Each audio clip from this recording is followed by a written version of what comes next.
I'm Sean O'Neill, owner of Essential Talent, and we provide keynote speakers for various companies throughout Australasia, covering a lot of subjects. Now, obviously, with coronavirus coming, that put a huge amount of pressure on our business, so we had to pivot fairly quickly, and we have been doing webinars. Now, by far and away, the most popular webinar series has been with Dr. Tom Mulholland, who has he started off doing some work for our client McDonald's in New Zealand, helping their management team, and it's been so well received.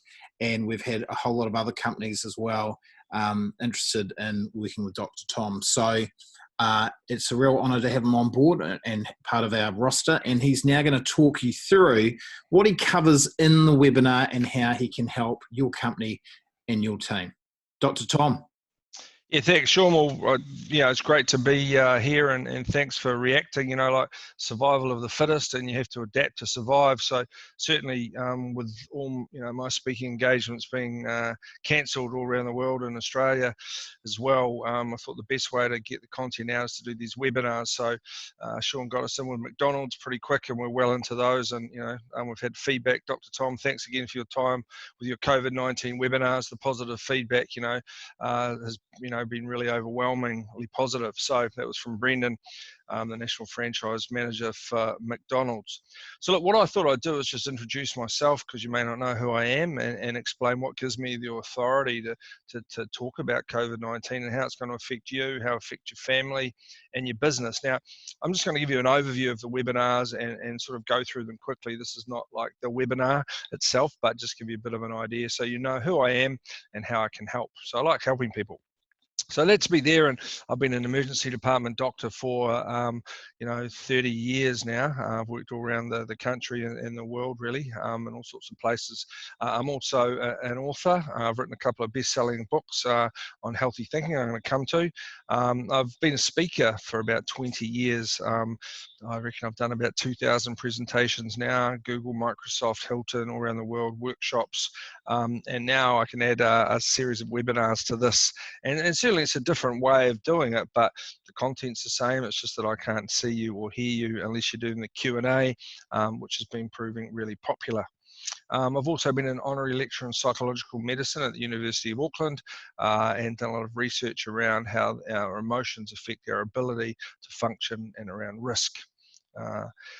I've been staff in New Zealand as our syndicated newspaper system online, so I've been writing columns on wellbeing for the last 3 years, and I've also had my own daily TV shows, a bit like Dr. Phil on New Zealand TV, and had my own weekly talkback show on Radio Live, Dr. Tom the Attitude Hour, where we just had callers. So I'm very used to being able to talk to callers and answer questions on the fly. So I find the Q&A easy. And I did something on Facebook for Hyundai a couple of days ago, just a Q&A. I think we had 13,000 views. And so I'm able to ask you questions. If I don't know the answer, I'll find someone that does.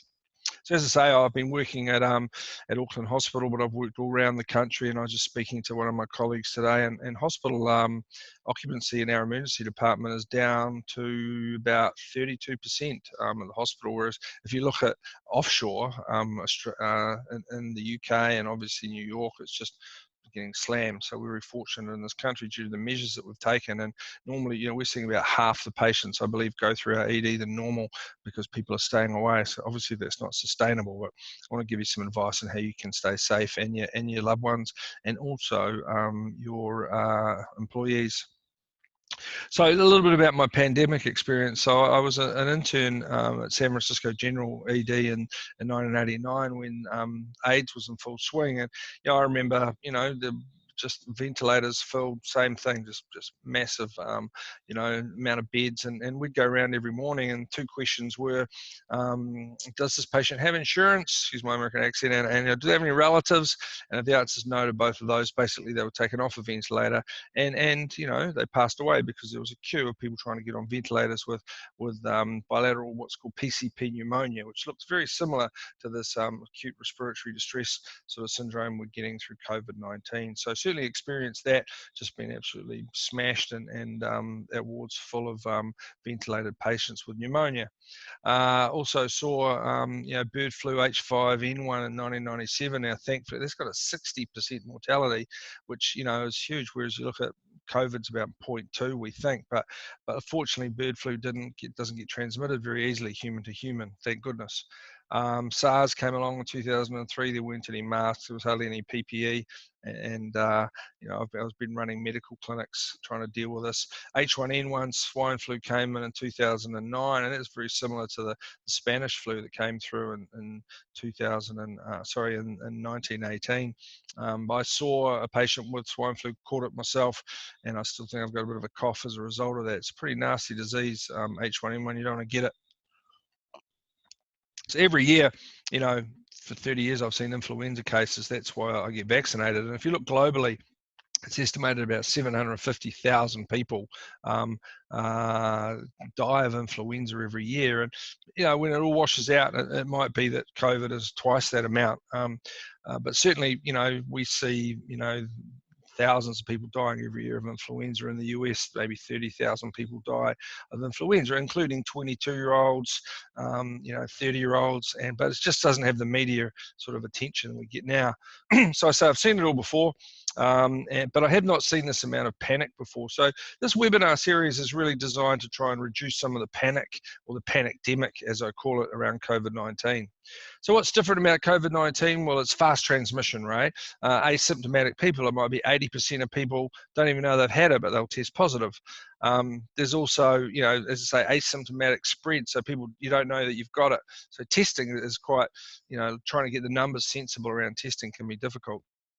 Social media is huge, and if you look at like mass ICU admissions and death, and when you drill down to it, what's on social media, like in New York, and everyone's going with these mass graves, and as we're terrorizing ourselves and our children with these images coming through. And just like I was terrorized when I was young, looking at Vietnam images coming into our black and white TV, with our one channel, and I didn't want to go to war, and I was terrorized, and I should have been. I didn't want to go to Vietnam and fight as a 7-year-old or as a 20-year-old, but our youth are being terrorized with these images. But when you drill down, this is just my opinion, what I've seen, like these graves have been happening on this island off New York, for a long time, as they were in 1989 in San Francisco. And they're not, people go, it's all these people don't get to say goodbye to their loved ones. The people being buried there don't have loved ones, or either homeless, and they don't. So, and they were operating like a day a week, and now it's gone up because the numbers have gone up. So you just have to find out what's true in everything that we're looking at, right?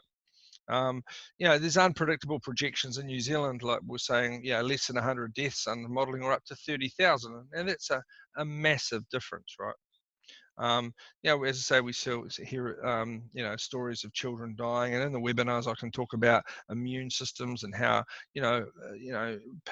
kids have died from the plague, and it all turns down to our own immune system and how that's programmed, and how we're at risk, right, for these for dying. And obviously the government response is different from country to country, and we've just been heard, half an hour ago, we're told we're staying at level 4 for another week.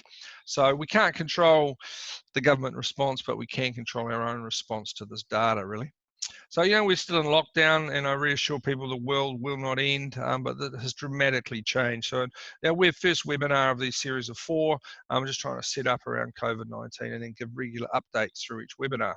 It has dramatically changed from what we knew, and it will change, and it's going to continue to change over the coming weeks and months. So the key thing in webinar 1 is getting people to look after yourself and look after their own family, reassurance that we will get through this. The world's not going to end. We managed almost a month in level 4 in New Zealand, and we're still going okay. We remember the lockdown and what we did, which is more important, I think. It's not what happens to us, but our attitude towards it that counts. And the adventure, right? So in World War II, when the sky was falling on my parents' heads, literally, they did a study of, mothers that were like, whenever they heard the air raid siren going off, they're like, oh my God, the world's going to end, and they panic. And then they compared it with mothers that went, wow, the air raid siren's going off. Where can we go and hide? Let's hide and seek. Let's turn it into an adventure. And for lots of reasons, that the the anxiety rate transferred to children there where the parents were freaking out compared to those that went, this is an adventure, was markedly different. So what we teach our kids in this time is very important, right? So it's important that we're solid. And like my parents, my dad's got one lung. He lost one lung to lung cancer. He's 82 years of age. He's Scottish, and my daughter rings and goes inquiring about his mental health, and my dad's going, hey, we've seen this before. We had the war, we were bombed, and and then polio. He says, I think there's going to be a lot of barrigans out there in October. And so my mother and him are still arguing after a month of lockdown on what cruise they should go on in October. So they're optimistic, and they're seeing this as an adventure, and I know some people's businesses are affected more, but that's just a different way of looking at it. Hope, make some plans, as my parents are, as a way to get through it, and really look after your physical, mental, and your social health. And that's what we're going to cover, a lot of physical health and then mental health, and give you tools and your team how to use these tools, which I've been teaching for 20 years, how to get through this pandemic. So if we look at just say the mortality rate for COVID-19, currently it's about 2 in 1,000, right? So 0.0 to 0.2. So for every 1,000 people that get it, about 2 people are dying, right? And look, if you look at Italy compared to Germany, what the mortality rate, if it's infecting people, older people in rest homes, younger people, the mortality rate's going to change depending on who got it first, right, and how it's transmitted. So, if you're healthy and fit, it might be that you've got a 1 in 10,000 chance of dying of COVID-19. However, if you have other risk factors such as type 2 diabetes, you're a smoker, your risk might go up to 5 in 1,000, if that kind of makes sense. So what I'm trying to focus on is getting you into the green zone, not being in the red zone of 5 in 1,000. And that makes, it makes a lot of difference, right? If you can improve your risk by looking after yourself. So don't forget the basics, right? So this is blood pressure, and we talk about blood pressure, but this is a blood pressure of 227 over 136 with a pulse rate of 97. This person's anxious. And, I've been out of my ambulance going around testing in communities and workplace for the last 5 years, trying to keep people out of hospital. And the consequences of having a blood pressure like this are going to give you a stroke and intracranial bleed. Now, interestingly enough, I was talking to the head of neurosurgery at Auckland Hospital, just this morning, and as I predicted, their trauma rate it has dropped down. People going out, getting drunk, banging their heads, but the intracranial bleeds are still really up there, right? So there's still more people are going to die as do every day of strokes and heart attacks than do of COVID-19. So make sure you get your pills. Talking to my GP colleagues, 80% down, people coming in, right? Don't forget, this is way more lethal than COVID-19, right? So don't forget to get your blood pressure checked. Keep taking your pills, It's really important to measure and track your blood pressure. And as I say, this is the fundamentals of being well. And we talked about high blood pressure as being a risk that, for dying of COVID-19 or going on a ventilator. If you talk about Takotsubo syndrome, broken heart syndrome, if we look at ECG, that's when you're nice and healthy. But when you're really stressed, and you might be stressed about other problems you've got in your business, and you get COVID-19 or in lockdown another day or another week, then you go into this VT, what we call ventricular tachycardia. So, we saw this in Christchurch earthquakes, mosque shootings, whether it's Australia, what's ever happening there. It's we if your heart stops, it's a plumbing or electrical problem. So that's why it's important to really manage our stress, because a lot more people are going to get this Takotsubo syndrome. It's Japanese for octopus pot, and our heart goes into this fatal rhythm if we don't control our stress. So I talk a lot about the mind and the brain, and the mind is the software and the brain is our hardware. So this is an MRI of my brain. And in the webinar one, we talk a lot about neurochemistry and the volcano of emotion, or the Grump Unit. So if you don't what you get expect in life, it sends a discharge down the worry circuit and activates the Grump Unit at the moment. And you can imagine how many Grump Units are going off at the moment. Now, you may not know you've got a Grump Unit. You may think you married one, or they think they've married one. But we lose situational awareness, and we expose ourselves to more risk. Might be, actually work is not as dangerous as at home. Like you probably wouldn't go to work and change a light bulb by putting a chair on a table, but you might do that at home, right?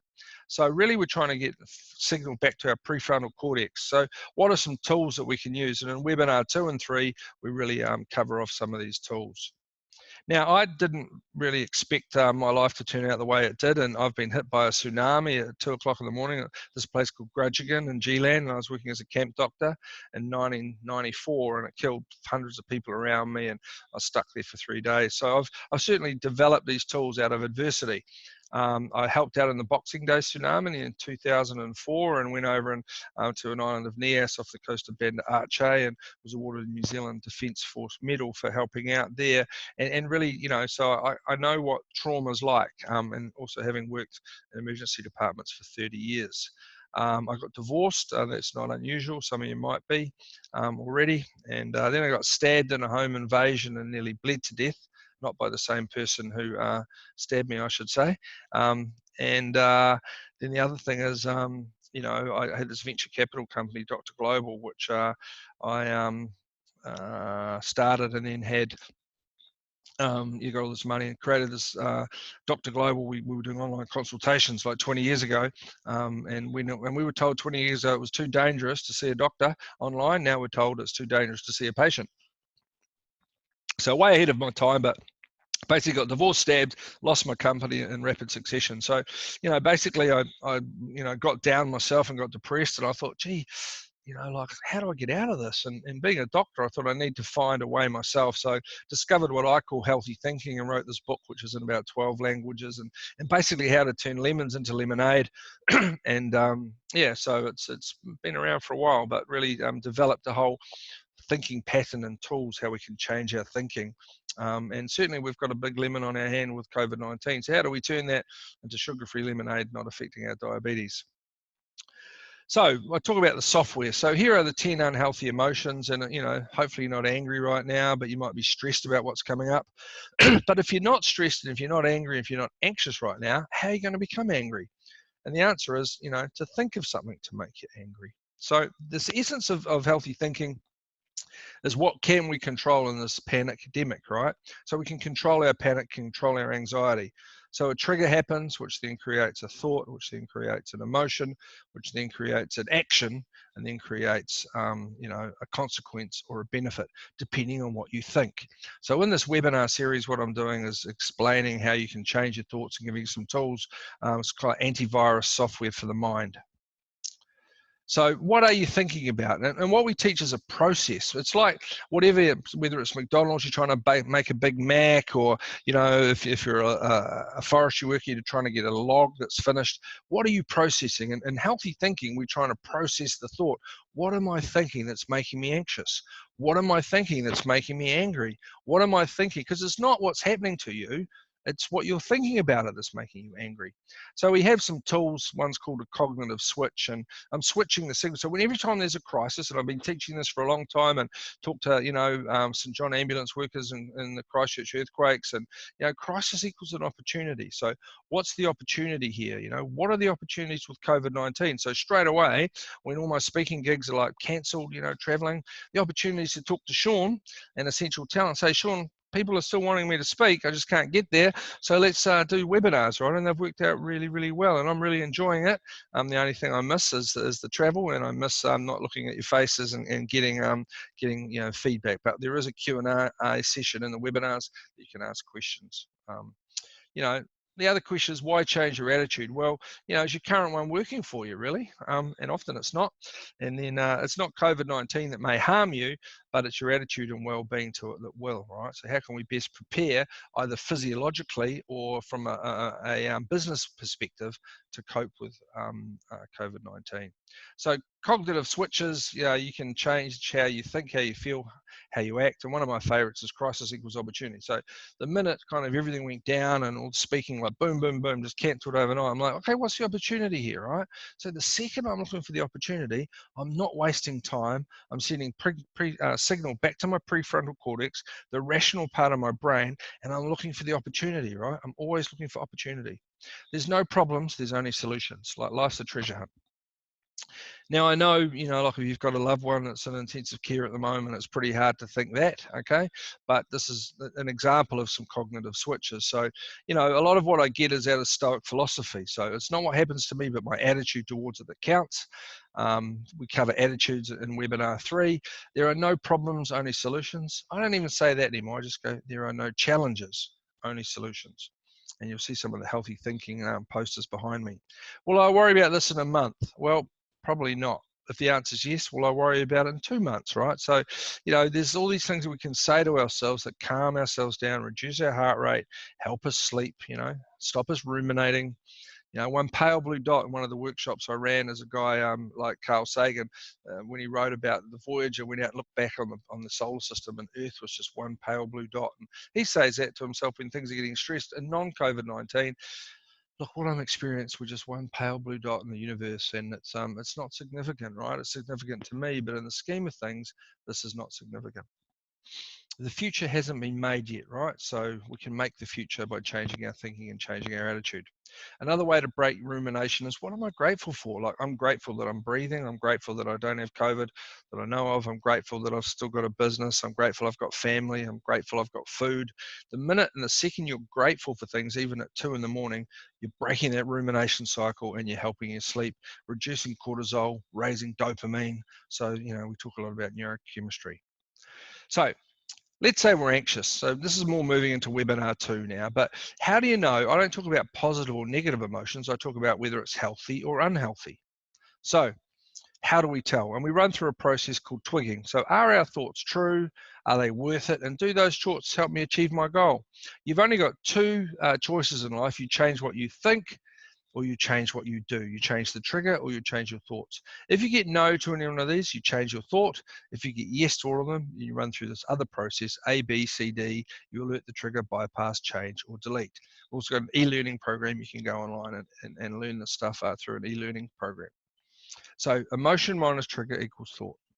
So we run through this process, A, E, I, O, U, and it's probably, the whole one webinar is running through examples of what the process is and the quality control.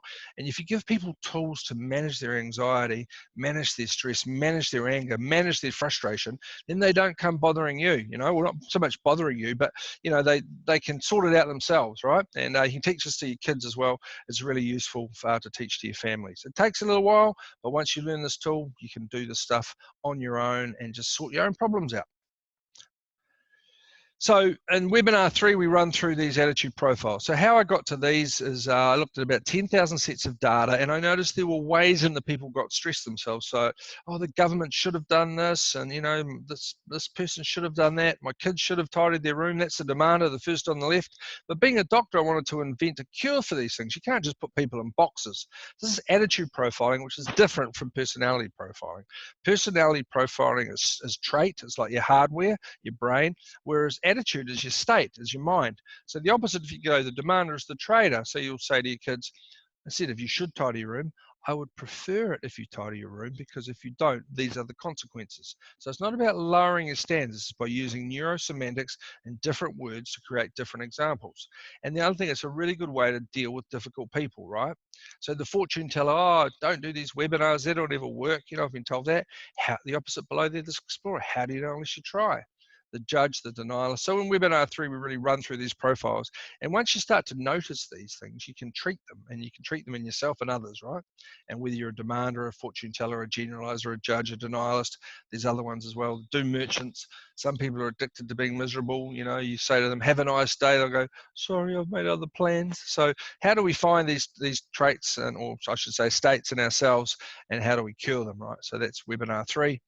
Webinar 4, we run into sleep and mindfulness and meditation, and just how we can really calm the farm between our ears, and cover some other aspects, and questions and answers you may have around either COVID or how to get through this, what's going ahead. So really that's a bit of a, just a bit of an intro, a bit of a trailer really into what we can do with our 4 webinar series. So, really big shout out to you, Sean, and Megan, for helping us put this together, and really look forward to helping you and your colleagues, your employees, your suppliers, and also your families